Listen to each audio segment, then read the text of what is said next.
Welcome back, everybody, to Americans for Truth Live. I'm Pete LaBarber with Americans for Truth about homosexuality.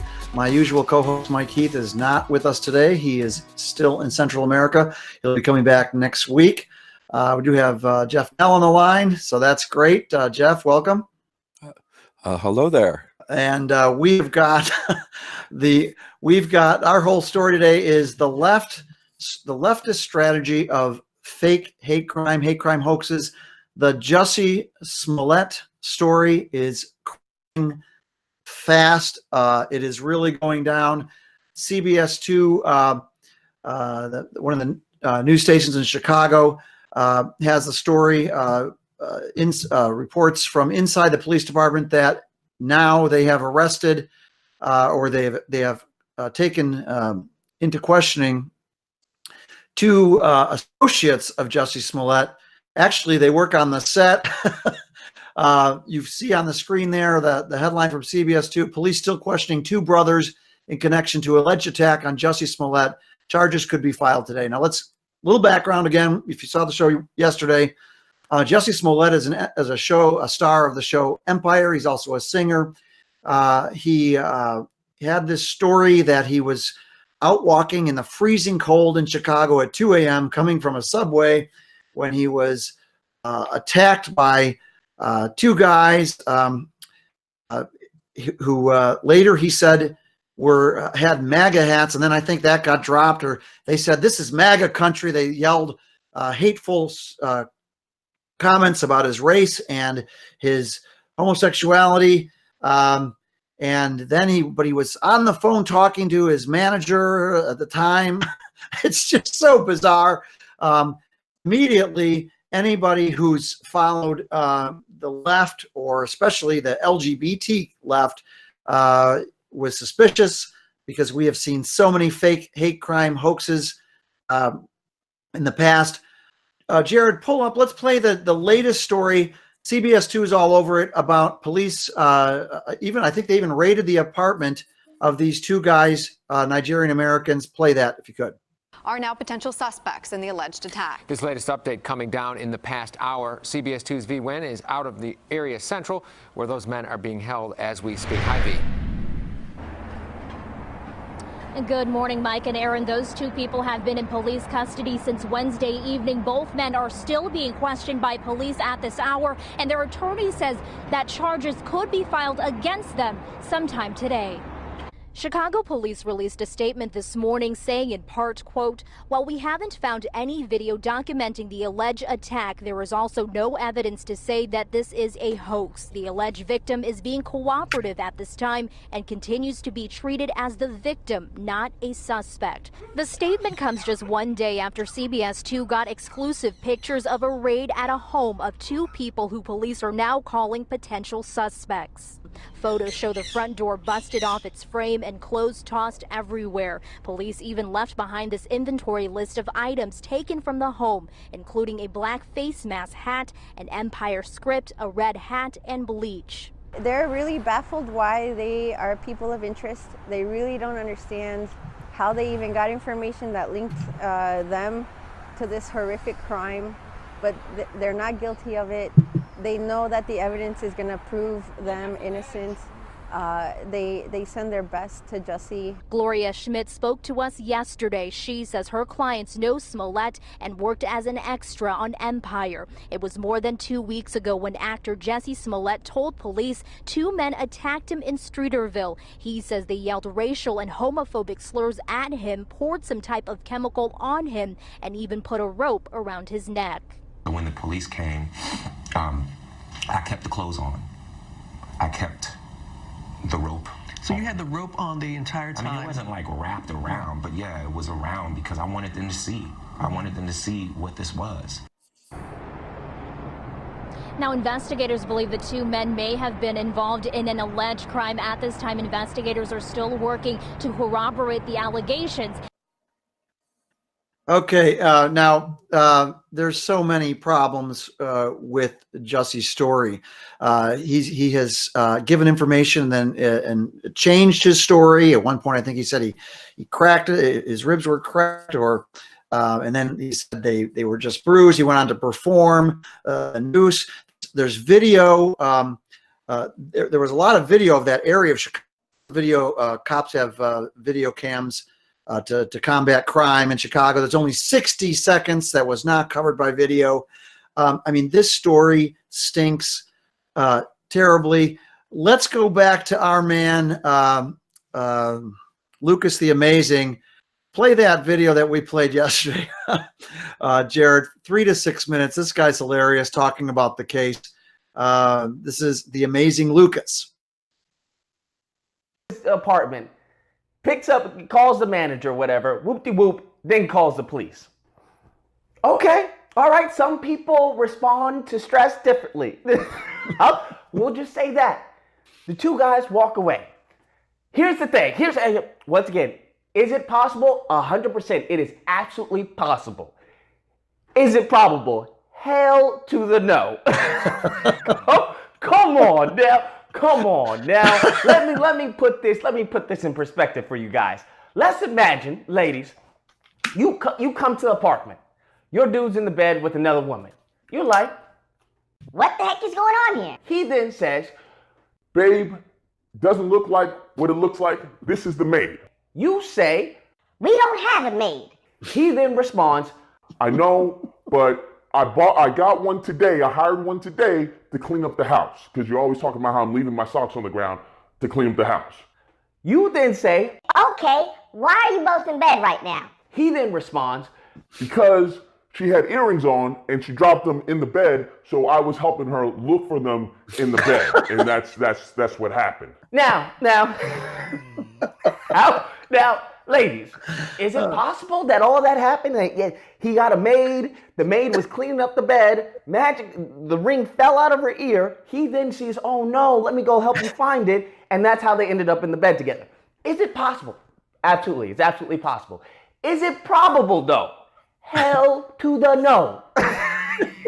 You know darn well you would smack this fool upside his head. You would smack her upside the head, and the ignorant would come out fully. However, let me just say, I don't believe women. I don't believe men. I believe facts and evidence. And he's a little light on that too. This is like the perfect storm, because everyone in the baby's mama is like, oh my God, this is how it feels to be black in America, black and gay in America. And everyone, of course, is just like, oh my God, of course, MAGA, of course they would scream MAGA, of course, blah, blah, blah. It's just like, okay, come on. Here's the thing. Here's how you can tell a good liar from a bad liar. A bad liar just gives you a perfect storm. They're just like, wait, two men? Wait, they were wearing MAGA caps? Oh, they had a noose and some liquid while they were walking. Just I guess they were just looking for anybody. Then they beat you up, put the noose on you, and shouted MAGA country while they walked off, as opposed to a good liar would not be like, you know what, maybe they didn't have a MAGA cap, they didn't shout, they would have probably omitted MAGA country, because that's just too much. You're laying it on thick, player. I'm just like, I would have bought it up until the point you said they had a noose with them and MAGA country. That's what they shouted at you. Then you're just like, okay, now we in the realm of make-believe. How are we in the realm of fake hate crime? Now, okay. There has been recent... Okay. In other words... this guy is saying, and I happen to agree, that Jussie Smollett and his gang of potential hoax perpetrators are bad liars. I mean, it's like, okay, should we go with the MAGA hat, MAGA country? Yeah, let's go with the MAGA country. And we're not playing it here, but the outrage, Jeff, as you know, I don't know if you followed this thing at all, but the outrage was immediate.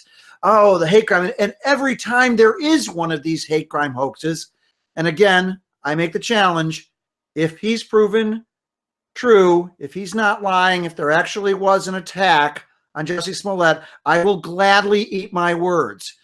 I'm opposed to anti-black attacks, anti-anybody attacks, anti-gay violence. We oppose that. But we also oppose this leftist strategy, and that's what it is. It is a left strategy. It's also an LGBT left strategy, a long-time strategy of staging fake hate crimes. It goes way, way back way back. And we are going to talk about some of them, but I'm talking back to the early days of, Harvey Milk, gay activist. Even the book about Harvey Milk, written by a gay journalist, Randy Schultz, says, hey, a lot of suspicion that he staged a fake hate crime against his own camera shop. Harvey Milk had this camera shop in San Francisco in the Castro district. This goes way, way back. In fact, folks, it's not always serious hate crime. Sometimes it's just fake hate. Pull up the Tammy Bruce link I gave you, Jared. Tammy Bruce is a Fox contributor. She's an out and proud lesbian. She went from sort of a radical feminist, now activist, National Organization for Women, to a conservative. But this woman, Tammy Bruce, once staged a hate, I don't want to call it a crime, an incident against yours truly, me. This was back in her leftist days. I was a younger,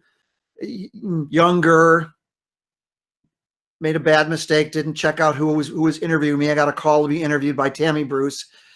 She was on the West Coast, had a radio station, Los Angeles, radio host. And she posed on this interview. And again, my mistake. I didn't check who was interviewing me. I was really working from my basement, I think in Woodbridge, Virginia. And I had the Lambda Report, and we had done a story. The Lambda Report was the precursor to Americans for Truth. And Jeff, this is kind of funny, actually.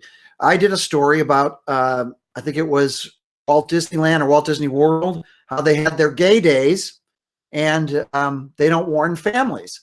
And so you could be a family traveling with your 3 kids. You go to Walt Disney World, either Disney World or Disneyland, I don't recall at the time. And you show up there, and they don't tell you you have tickets. You're planning your vacation, and all of a sudden it's gay days, and there's thousands and thousands of out and proud homosexual couples walking hand in hand. And I think the point of my press release was that parents should be warned. They should be warned that it's gay day at the family park, right? It's not asking too much. Let people know, they maybe so that they can at least change their family vacation. Of course, it's hard to change it when you've planned for weeks and months, Well, this press release, and I'll have to dig it up, Jared, for a future show, but this press release outraged Tammy Bruce. She was outraged. Oh, these homophobic right-wing Christians. How could they? Anyway, so she gets me on her show, and I didn't know who she was. And she poses, Tammy Bruce, remember, Tammy Bruce, now Fox News conservative. You're as likely to see, Tammy Bruce is practically on every day at Fox. Tucker Carlson always has her on. Okay. Tammy Bruce poses as a violent homophobe. as she's asking me questions like, well, don't you sometimes get so mad at these gays that you want to hurt them, you want to punch them, you want to kick them? And I'm like, I'm on this show, and I'm like, no, and I'm like, what's going on? And so she's she does this for, I can't remember if it was like a half an hour I was on the show. She does this, and she's trying to bait me into saying that I want to hurt homosexuals. I hate them so much that I want to punch them. I'm such a gay bashing homophobic Christian that I want to beat them up. Oh, come on, Tammy's egging me on, right?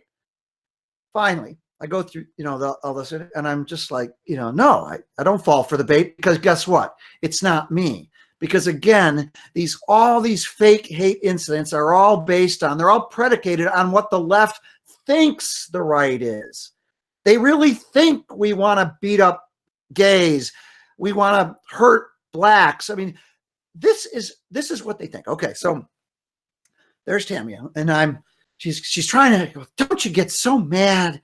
Aren't you just? And she's posing as this homophobe, this really kind of demented homophobe, and because this is who she thought I was. Okay, so finally at the end of the show, she says, I've got some information for you. My name's, I'm not anti-gay, because I can't remember what the words choice she says, because she won't let me. She never released the tape afterwards. I said, "Can I have the tape so I can hear exactly what happened?" But she was too gutless to give me the tape. And I'm Tammy Bruce, and I'm the biggest out lesbian on the West Coast, and you have 30 seconds to respond. Live radio, 30 seconds to respond. And somehow I fumbled out the words, basically, that, look, we just believe that homosexuality is wrong. We don't want to hurt anybody. We don't hate people. We just, we believe our moral view. And, this is, don't want to hurt anybody. Who knows? I can't remember what I said. And again, because I can't get the tape, because Tammy still to this day, probably, I mean, I haven't talked to her in a couple of years.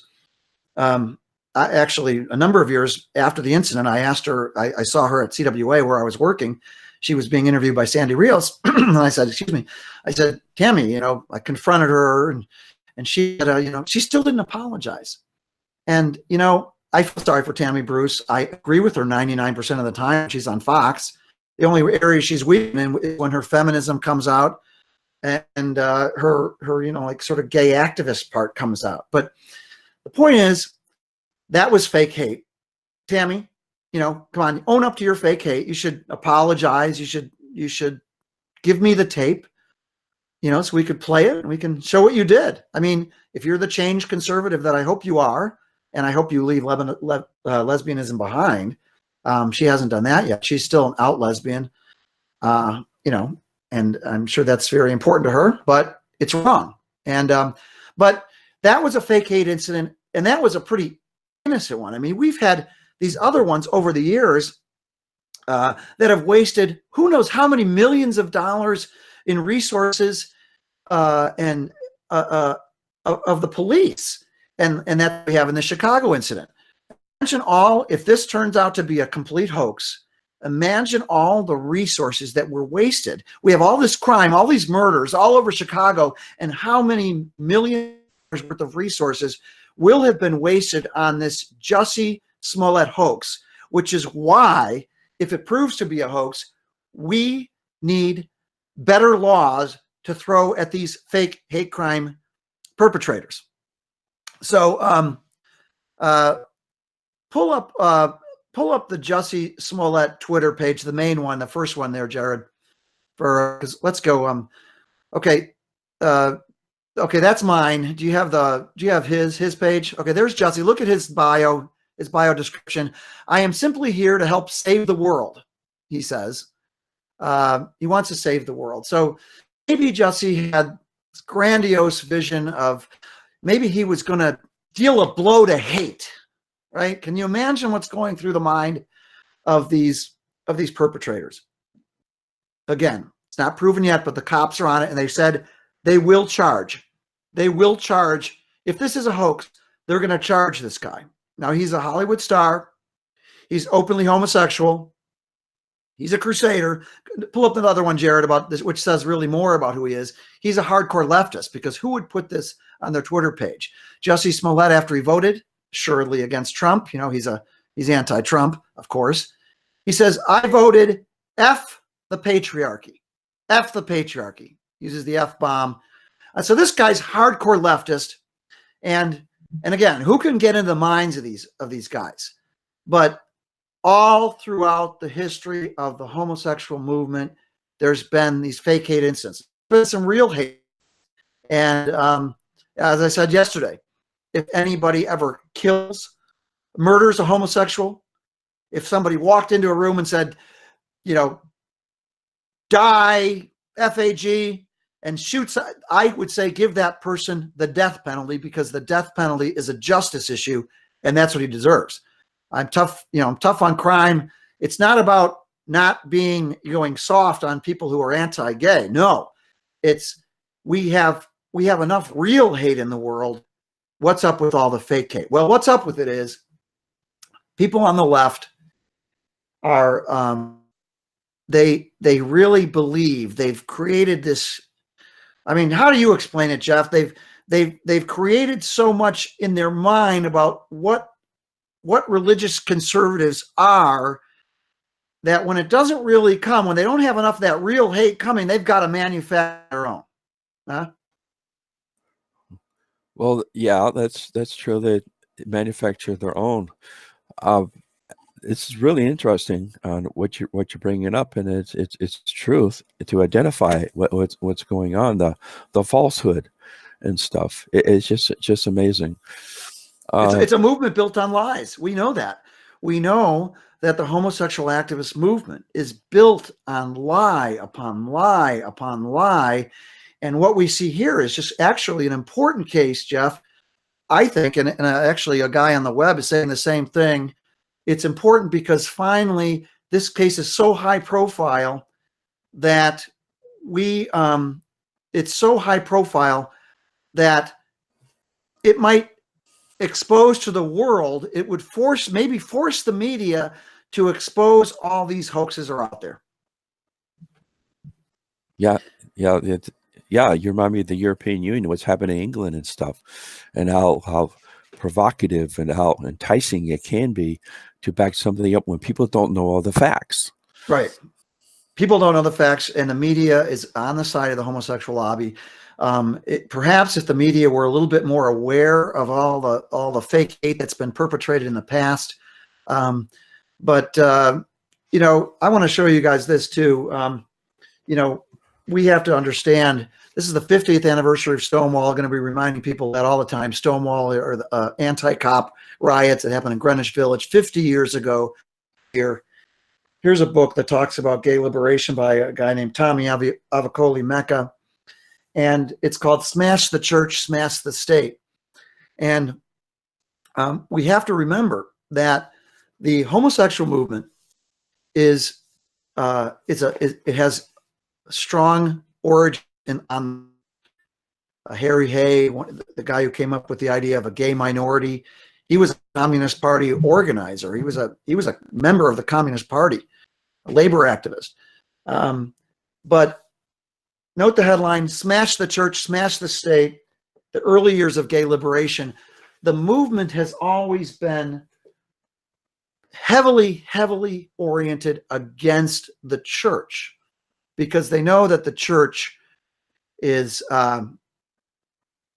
really, the whole history, the Judeo-Christian history, the biblical history, which is so strongly, America is so strongly rooted in Judeo-Christian history, has always been against homosexuality as taboo. In fact, only in recent decades has any other idea surfaced that, in fact, when gay marriage came up, the first case against gay marriage, I think it was in 1972, Jeff, the Supreme Court dismissed it out of hand. It was, it was a preposterous legal concept then. Look how far we've come. Now it's 2019. We're coming up on the 4th year anniversary of the Obergefell case, which legalized or imposed gay marriage on the nation. And we're going to be holding a rally, a sort of a mourning rally at the Supreme Court again, June 26th this year, like we did last year, rallying for the repeal of that case, the Obergefell case, because you can't have rights in this country that are competing rights. But Jared, let's go back to my Twitter feed, if you could, Jared. At the top, if you want to follow sort of the unraveling of this just Smallett story, I've got it at the top of my Twitter feed, which is at Peter LaBarbera, Twitter at Peter LaBarbera. I've got the top story there. CBS 2 Chicago, we played that, but also National Review Online has got some good stories. And another thing called CWB, I think it's CWB Chicago, is following this closely. A lot of people are poised to expose this. And I'm going to have a lot of links off that main Twitter story at the top. You can follow it. There's a whole thread there.